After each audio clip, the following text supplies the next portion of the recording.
You are listening to the USDN on the DSPN.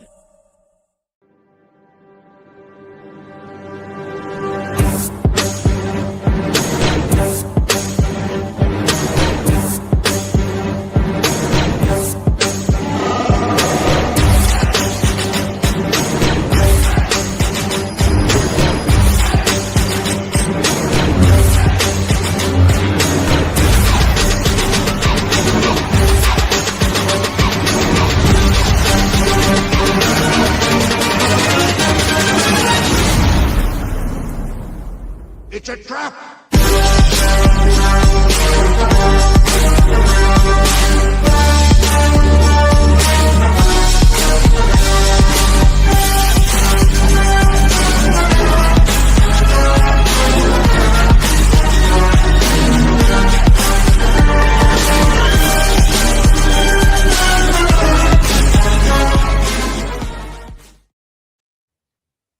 What is up, everybody? It's the chairman of the United States Department of Nerds, where we are for the people, by the people, and of the people.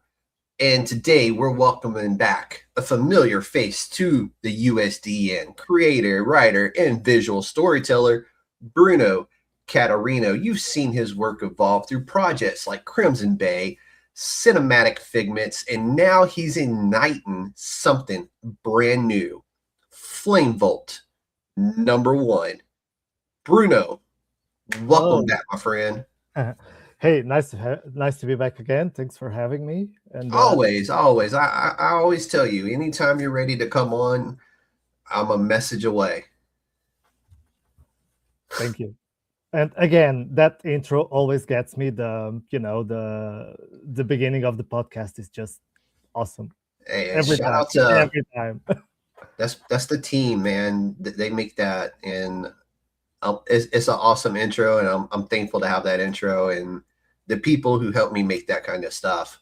So Bruno, every time you've been on this show, it feels like your work has evolved. Tell us about Flamevolt and why was this story you felt compelled to tell next?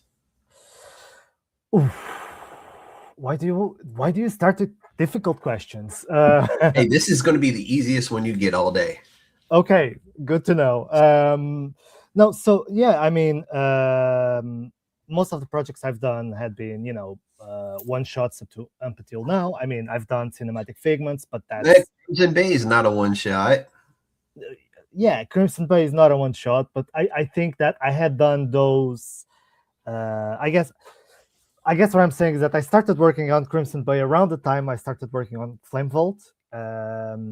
And basically the idea was I had created these one-shots, and I thought, you know what, it's time to be a bit more ambitious, to start doing some series. And yes, Crimson Bay was the first one. Flamevolt is the next one. And yeah, it's really that. It's like the natural evolution of, start small and keep going, keep aiming for bigger things. And I guess that's it, moving from one shots to series. And I have this series now, Flamevolt, that I hope is going to be around for a really long time. I started working on it recently, but it's been in my head for over a decade. Yeah. So yeah, it's one of those that it's really great to finally, see it. And you're settling in. I think you're comfortable now with your writing, and a series is kind of like that next progression from into that. So no, I've read it. I enjoyed it. I told you that from the very beginning. And I know you did initially release Flamevolt during a convention. Yeah, Thought Bubble, which is like the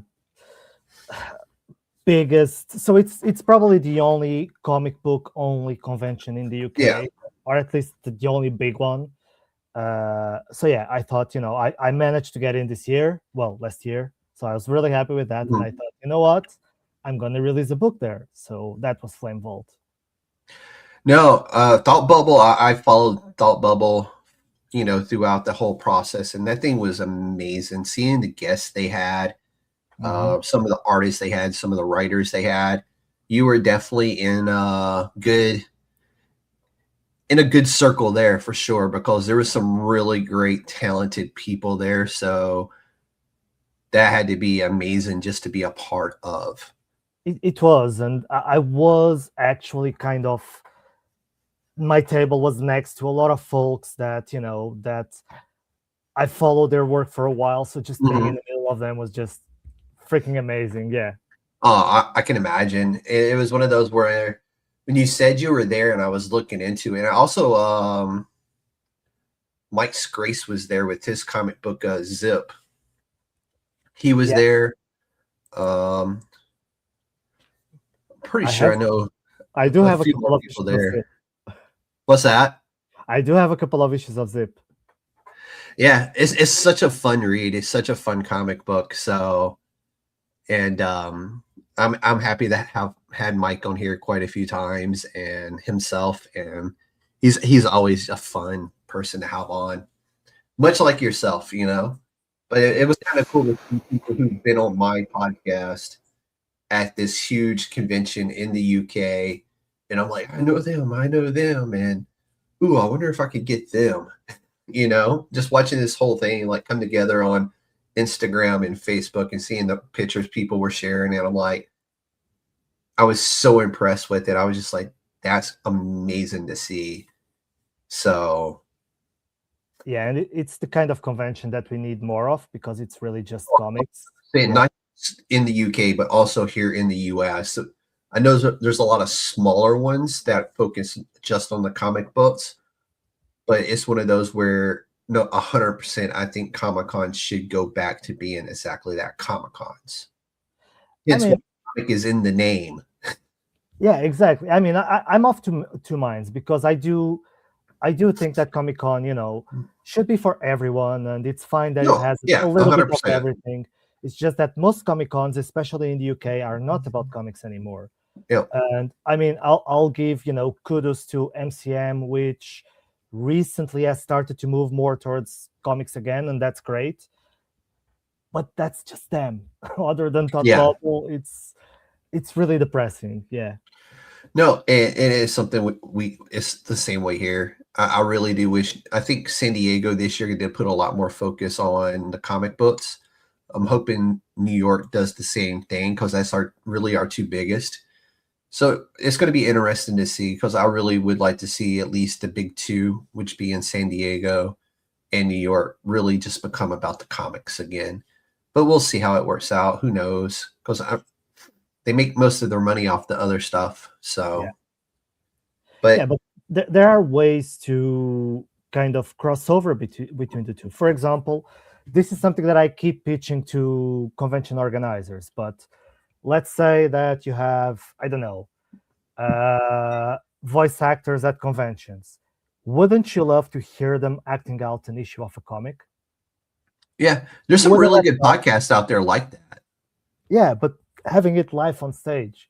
I mean, that would be really cool. You're crossing over something that, people already love, like actors from a show that they love, with, introducing people to a new comic. And I think there's a lot of interactions that you can do. And yeah. No, that would be really cool, because one of my favorite podcasts to listen to on road trips is exactly that. It's a bunch of voice actors reading their characters from comic books. So it is fun to hear, like, them doing the voice of their character while reading the comic. So what's the name of the podcast? Because I didn't know it. Oh, it's the girl from the AT&T commercials. The girl that does Squirrel Girl. Okay. It's her. I'm not sure the name of the podcast off the top of my head. Okay. I'll have to search it. Because I haven't had a road trip in a long time, so I haven't listened to it in a long time. But yeah, it's the girl who does Squirrel Girl. Okay, I'll have to search that, because that seems cool. Yeah. Yeah, sorry, it's really completely fun. on a tangent. No, you're good, man. You're good. So we've talked about your cinematic approach and genre blending before. How did these past projects build Flamevolt, and what new creative territory are you exploring with this series outside of it actually being going to be a series where we have an origin story and we're going to have a story. Yeah, I mean, I think if you read like Cinematic Figments, that's a lot more, philosophical, that sort of thing. I think it still has a little bit of that. So it's more of it's kind of blending something that is a little bit more commercial, more mainstream, but still have like that form of storytelling that I like. And I think Flamevolt is that, because it's a superhero story. Yes, you have superheroes and stuff like that, but it's very much about how this affects the world. You basically have a world where there were no superheroes, and then all of a sudden, overnight, superheroes appear. So how does that affect the world? That's why I pitch it as, Walking Dead with superheroes, because it's kind of the same. Yeah, I mean, and I don't want to give too much away from the book, because I do want people to go and support the book on Kickstarter. Like, I love how it starts, because this guy, which thought he was doing the right thing, set off this cataclysmic event where a lot of people died, but a lot of people evolved into basically metahumans or superheroes. Yeah, and I think that, kind of trying to answer your question, which I'm not really doing. No, you are. You're good. I think where where I'm trying to do something different is that I'm trying to, because I feel like I've been doing something that it's very, maybe not as mainstream, and I'm kind of trying to blend in that. So do something that people are more familiar with, but still do it in my way. If that you hit that out the park. You definitely did that. Thank you. Because I mean, it's one of those where when I read it, and I've read all your work up to this point, I've read literally everything you've done, and I've watched it kind of like evolve to now Crimson Bay, which was fantastic, and now into Flamevolt, which is very much a series as well. The way you start things off, and I'm really interested to see, because this is going to be your first series with Crimson Bay and Flamevolt, like how you do a series, from, because you're used to one shots. Now see how you continue a story, which is going to be really interesting to see how you do that, because this is, like I said, the first time we're going to be experiencing you do a series. That let's see how you do issue number 2, because I'm ready for Crimson Bay number 2, to be fair. And so I'm really excited about that and where you're going to take these stories. Good news is that Crimson Bay 2 is actually kind of finished. Nice. Yeah, it just needs to have the lettering done. So I need to have some time to kind of just go through the script one last time. Yeah. Before I send it to the letter, but the art is finished. So nice. Yeah. But yeah, I think Crimson Bay and Flamevolt are actually kind of different. They're very different stories, very different approaches. Yeah, but also you still have it's all Bruno, though. You know what I'm saying? No, it is, but it's like, the way that they compare is that, or Crimson Bay is like very much action heavy, like very, you start in the middle of it, pretty much. You have like 3 pages of this is the backstory, and you're into it. While Flamevolt is very much like, slow paced thing where you but it's not really slow, though, because the way it starts is, there is a protest, right? Yeah. So it's not, I mean, it's not per se superhero action, but it's not like you're slow building into that.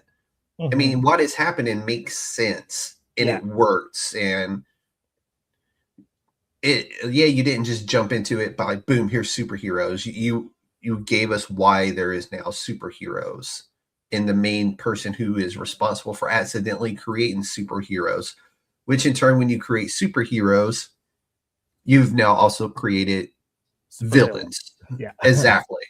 So it's definitely going to be interesting, Bruno. And everything in between. Exactly. There's going to be some anomalies out there, because it's such a cool origin story. and I'm excited to see where you go with that one. Yeah, I've heard I can't remember the name, but people have mentioned that there's one other series that kind of does that, which I had no idea. The whole Mhm. superheroes just become real.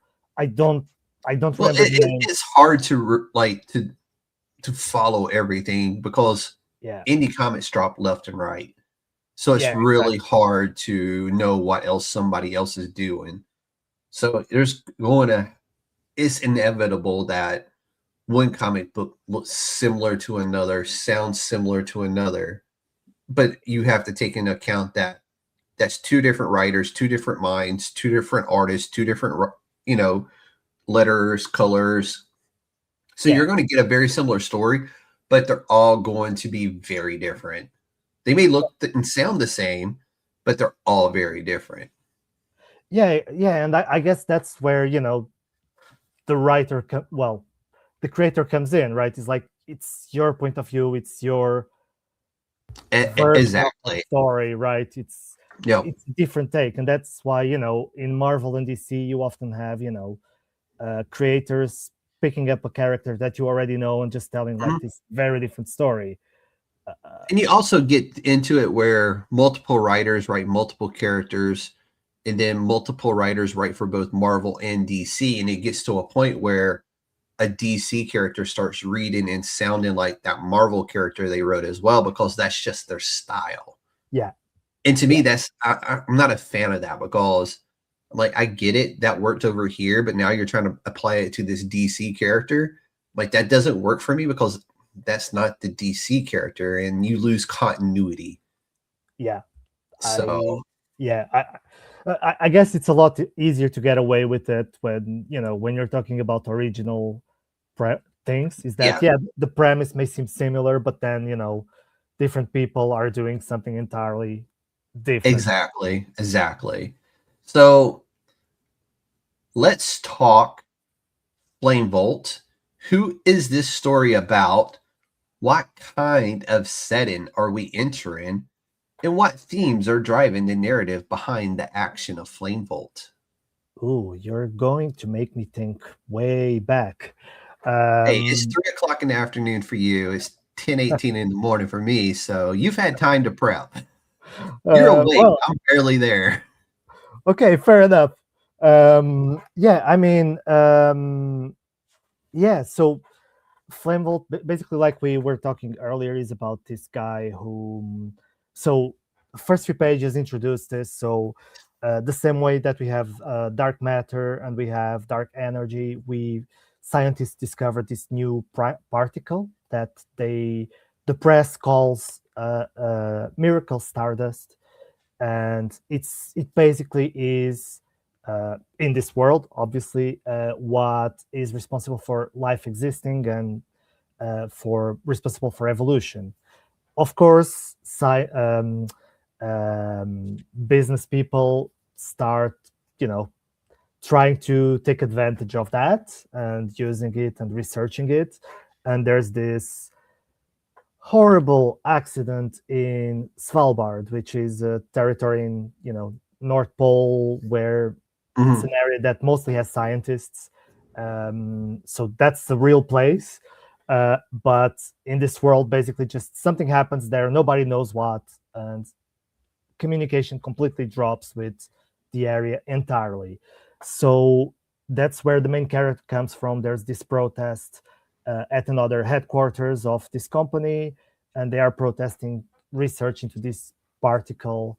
Mhm. And the main character has a chance to go inside and get evidence that they are researching with this.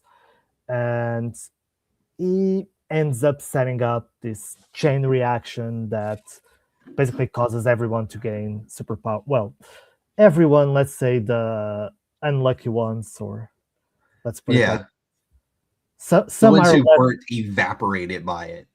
Yeah, those are probably the lucky ones, the ones that Yeah. just melt. And yeah, that's basically the premise: is superheroes become real all of a sudden, and then it's very much about this main character being responsible for everything that happened, even though he was trying to do something good. How does he react to this, and how does the world react to this. So yeah, people who can, suddenly power structures completely disappear because you have people with actual superpowers. Economy changes. There's a lot of effects, and it's very much about how the world is changed as it is about the characters. So yeah, I think that's what makes it different from other superhero stories. No, I like it, and I will continue to harp on that. That it was such a fun read, and it's very different from Crimson Bay. It's its own little thing, and it was so good. And it's one of those where you've started something now. I'm gonna hold your feet to the fire, Bruno. You have to complete it. Yeah, and the thing is, this is going to be a long one. I don't want to say this in a, obviously one thing is what I thought when I started working on it years ago. The other is what actually is going to happen, but I literally would be able to have material for a decade of stories. And it's great having an open-ended story that you can always continue. Like you can get it to a certain arc, and then you could I'm going to take a year off of it and come back. And because you completed an arc, you can now come back with a new arc and start it again if you want to. So that's always great to have characters in a world like that.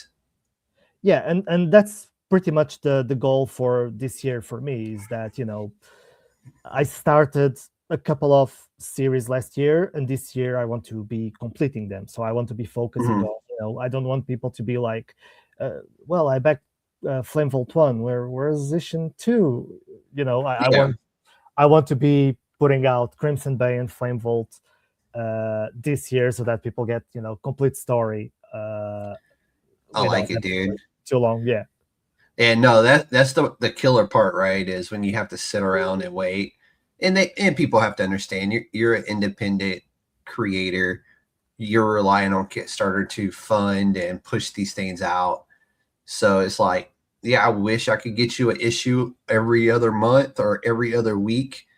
It's just there's the back end and the funding isn't there to do that, and you have to realistically put that into check and go, we could do it, one a quarter, and that means you get 3 issues per year of each book, basically, depending on how you space it out, which is, to me, is ideal anyway. You don't want to, overstress yourself as an independent creator by trying to do too much too fast without having that funds already in place, which as an independent creator, very few are going to have that kind of money just sitting around.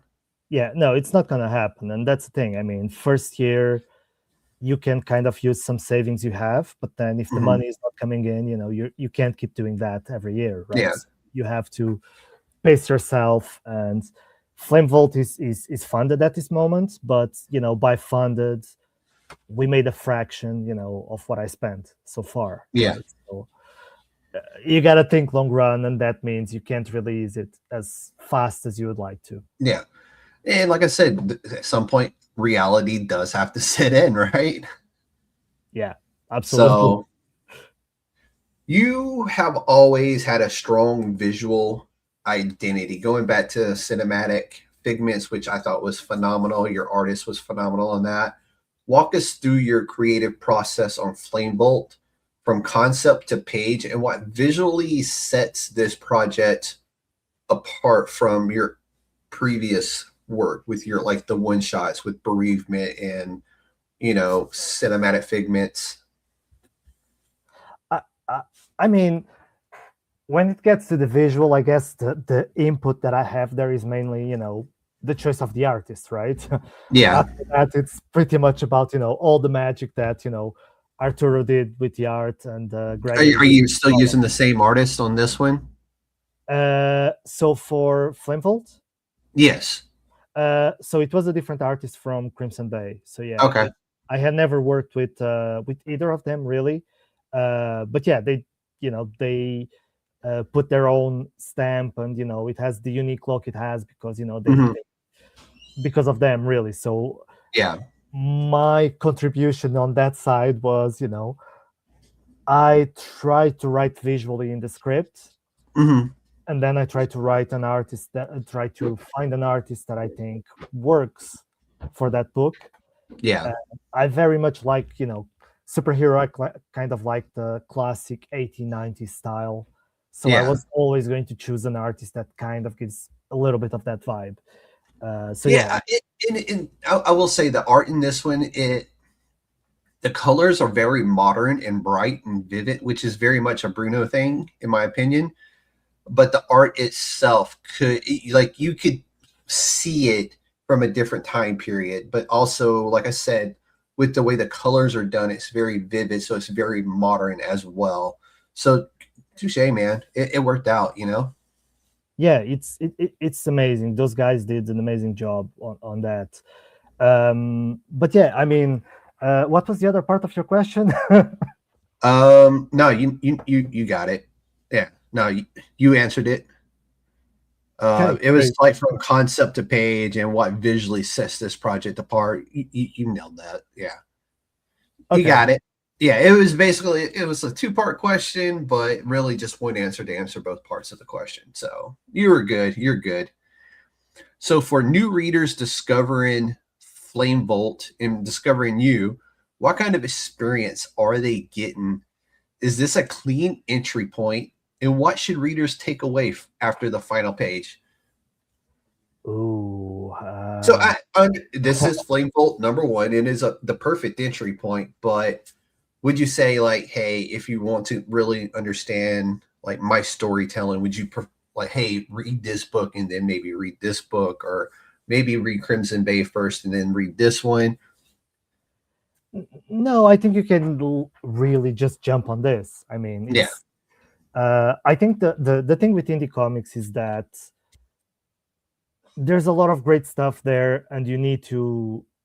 You can only read as much as you have time, and you are going to read probably the kind of stuff that you enjoy. So if your thing is superheroes, jump on this.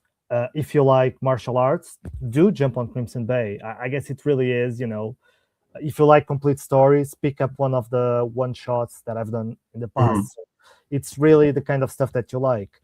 But Flamevolt, you can jump on it right now because it's issue 1. And I think overall you will be able to just, I guess the big advantage is, we talked about Marvel and DC earlier. There's a lot of really great comics, but there's too much of it, right? And there's 60 years, of history with Marvel. With DC, there's more than that. Mhm. So it's like it's hard to keep track, and it feels like homework sometimes. And with this, you're starting from the beginning. You have issue 1. There's nothing before. The simple There's no fact, continuity issues. yeah, and the simple fact that there were no superheroes before issue 1 means that there's no, you're not gonna have like these weird retcons of, oh, but 50 years ago this thing happened that did Mhm. not happen this way, but actually happened a different way. There's not gonna be that. I think. Let's see, but yeah, there is no homework to be done with this. It's just you just jump in, and it's enjoyable from the start. That's kind of what I That's the try. best kind. The best kind. When there's no homework involved to try to, figure out what it is. Yeah, exactly. You could just jump in on the Kickstarter, get issue 1, and go with it. And that's great, because that's exactly what I did on this one, because I have all your other work. So for me, it was just like, oh, I can just get Flamevolt and be cool. I mean, yeah, exactly. I mean, one thing that I'll say though is that I have these thing that I call ISCO bundles, which are basically like Mhm. international shipping. What is it? I forgot my own. Yeah, it may spending the $7 to ship or $9 to ship worth Yeah, because you have to pay the same dollar amount to ship. So yeah, you might as well get your money's worth. yeah, exactly. Because basically, international shipping is by weight. If you get 3 books, you get basically more out of than if you just get 1 or 2. Yeah. So yeah, so you can basically get 3 books, and then you can choose to jump, on Flamevolt, or you can choose to jump on one of the other 2 books that are in the same bundle if you choose to get one of those bundles. Yeah, it's one of those where I'm like, I have those already, so I don't want to start like piling up duplicates because then they're just like there, and I can't. Yeah. Well, I could sell them, but I don't want to do that. So No, but in your case, it didn't make sense, right? Because you yeah, are already. I think this is more for people who are coming in. just discovering it and picking it up. But yeah, for anybody to picking it up, definitely get in on the bundles because you're going to get some great books. Prey, I will say, is a phenomenal story. So definitely check that one out. I think that's one of the ones in the bundle. And what was the other one? The one with the camera. Portrait of a Soul. Portrait of a Soul. Another one. Check that one out. That's weird. That's the weird one.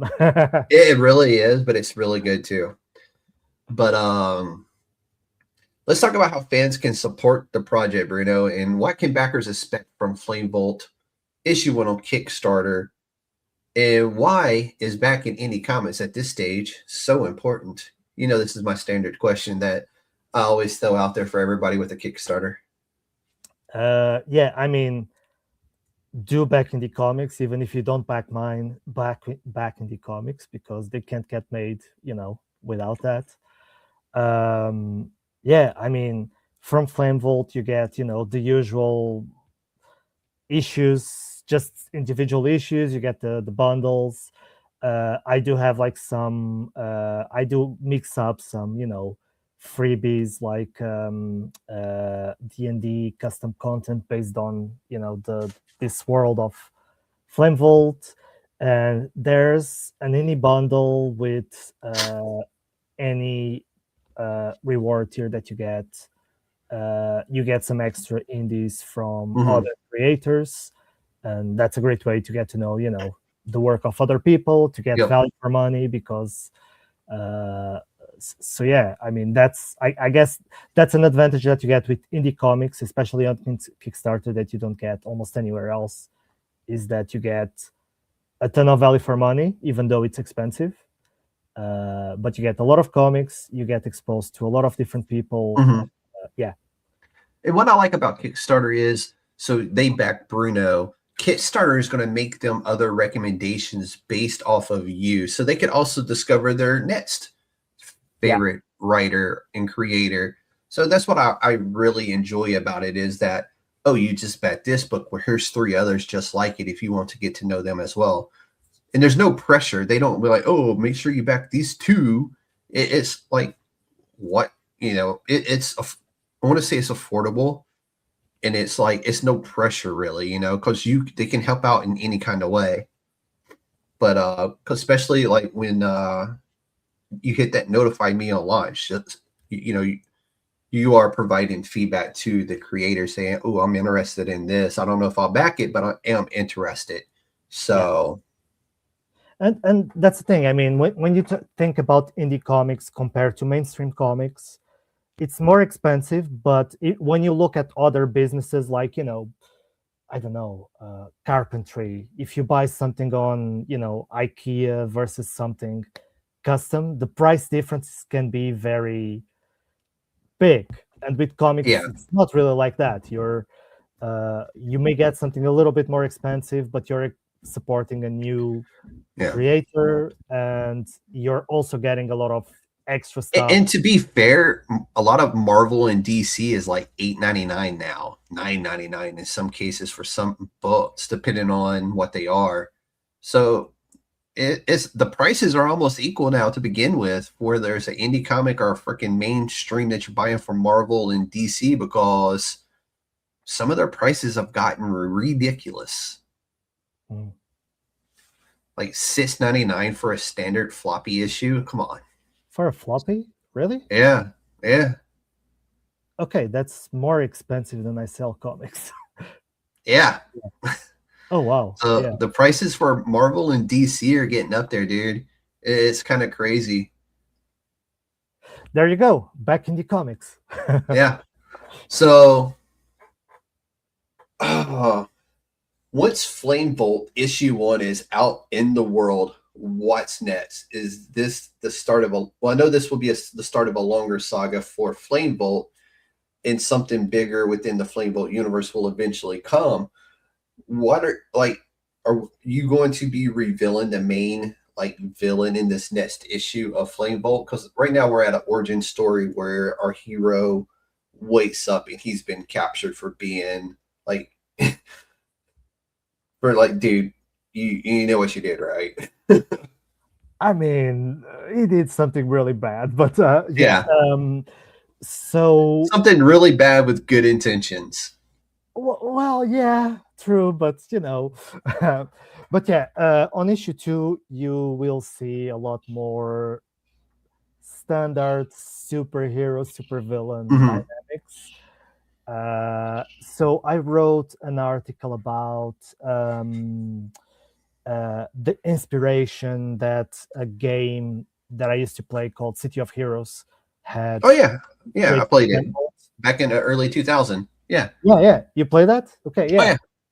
yeah, because it came out that's when World of Warcraft was Yeah. getting really, really big. But then this game come along called City of Heroes, where you get to make your own superhero, and you could either be a bad guy or a good guy based on your actions. And you got to, it was a phenomenal game. Yeah, so I basically wrote an article about that on Substack and how it influenced it, and I have a lot of shots from some of the characters that you're going to see on issue 2. So, and some concept art as well that I got someone to do a few years ago. So this is a project that I've been working on for over a decade, really. Yeah. I have notes going back a really long time. So on issue 2, you will start seeing a lot of those, and you will see. I wouldn't call it main villain because I don't think there is a main villain. We'll start seeing some faces that will become familiar. Let's put it like that. No, I like that because, and I'm glad you brought up City of Heroes, because if Flamevolt is going to be anything similar to City of Heroes, it's just going to be a ton of fun. Because every day City of Heroes that you played, it was something different. The mission could be the same, but the way you interacted with that mission was different every single time. So it made it a lot of fun to play and to build your character in it. So yeah, I mean, to be fair, it doesn't really have much similarity with City of Heroes itself. It's more about, I brought it up mainly because it's something that I wrote where a lot of the characters are being introduced that you're going to see later. But I think thematically it's a lot closer to something like, The Walking Dead or Children of Men, or No, and that makes sense. But I was such a big fan of City of Heroes, I'm running with it. It's such a good game. I guess people still play it. I haven't played it since 2004, 2005, I guess. Yeah, it's still so it doesn't exist officially, but it still exists. There's some let's call it unofficial servers, pirate servers, but unofficial servers. No, it was just such a fun game, and it's one of those where I know World of Warcraft is still going, and there's been multiple expansion packs, and that's one of those where one of the reasons why I stopped playing City of Heroes, it just felt like it was dying. It didn't have the support that I felt it should have had, because you wanted more from the game, and they could have gave us so much more, but it just never happened. I mean, I think in terms of customization, it was ahead of its time. I mean, 100% ahead of its time. You could customize the character in a lot of gorgeous ways, visually, the costumes, you could customize the superpowers, you could create missions. It was very customizable in comparison with stuff that's being made today. And this, which is wild, because the only thing that was really comparable to it was World of Warcraft, with the amount of customization that you could do. Even though even on World of Warcraft, you were still limited by what your character's strengths and weaknesses were. But visually, I thought it was a lot more limited. I think that's where City of Heroes really shine, is that the character. 100%. Yeah, it was. It was insane. Yeah, it really was insane. Yeah, no, I'm right there with you. And yeah, that was one of those games where it was just such a fun thing to pick up and play. So Bruno, for anyone who's watching right now and listening later, for someone who loves indie comics but hasn't backed you yet, why should Flamevolt be the project that they go, Bruno's my guy now, I'm back in Flamevolt? Oh, Sell the people your book. I mean, if you like weird things, let's put it like that. So if you want like typical superhero stuff, give it a try. But if you like different takes on, stories that you might be used to see, but like I mean, if you read Cinematic Figments and you like it, this is a superhero version of that. Let's put it like that. Ooh, if that's you like, that's a good way to put it. I like that. Yeah, if you like weird sci-fi kind of existential, sort of thing, this is a lot milder. I mean, it's a lot more. Again, it's a lot more mainstream. It's not as abstract, but let's call it a superhero version of that. No, so, I like that description. And for anybody out there wondering, Cinematic Figments is a sci-fi anthology series. I think there's 3 stories in the book, if I'm remembering right. 2 on each. There's 2 books. Yeah, with the 3rd possibly coming out this year. Okay, but yeah, it's very interesting, and they're both really fun reads. So if that's any indication, plus Cinematic Figments has the USDN seal of approval on it, as well as most of Bruno's other work. So I will back Bruno's work from the chairman here of the USDN. I would highly recommend checking out Bruno's stuff. He brings something new and different to the table each time, and I'm happy to see him dipping his toes into writing a series with both Crimson Bay and Flamevolt, just to see what my man can bring to the table with the series. Thank you. I will just say this: Cinematic Figments is good even for Doctor Who. Doctor Who, one of them, has both Cinematic Figments. So nice. Hey, if it's good enough for Doctor Who, it's good enough for everybody. Damn it! But before we wrap this up, Bruno, let everyone know where they can follow you and keep up with Flamevolt. Yeah, I mean, if you go to the Kickstarter and look for Flamevolt, you'll basically get the page, and you can see more about the project. You can read the first few pages, see if it's for you. You can see what are the rewards and all the extra freebies that are added. And you have all my contacts there. So that's an easy way to find me as well. But if you go to Blue Sky, Bruno Catarino is my handle. So basically first, last name, or Facebook, even though... If he's not banned this week. If I'm not banned this week, yeah, because I need to leave Facebook.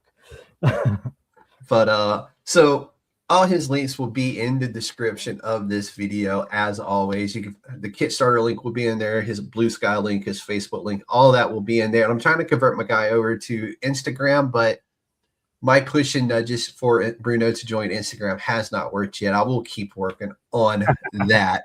But you can find his links down in the description of this video, as always. But Bruno, it's always a pleasure to have you on the USDN. Flamevolt feels like the next evolution of your storytelling, and I cannot wait for readers to experience it. To everyone watching out there, support indie comics. Back Flamevolt issue #1. And remember, this is the United States Department of Nerds, where indie comics come to life. We're out of here, and we'll see y'all next time. Thank you. See you.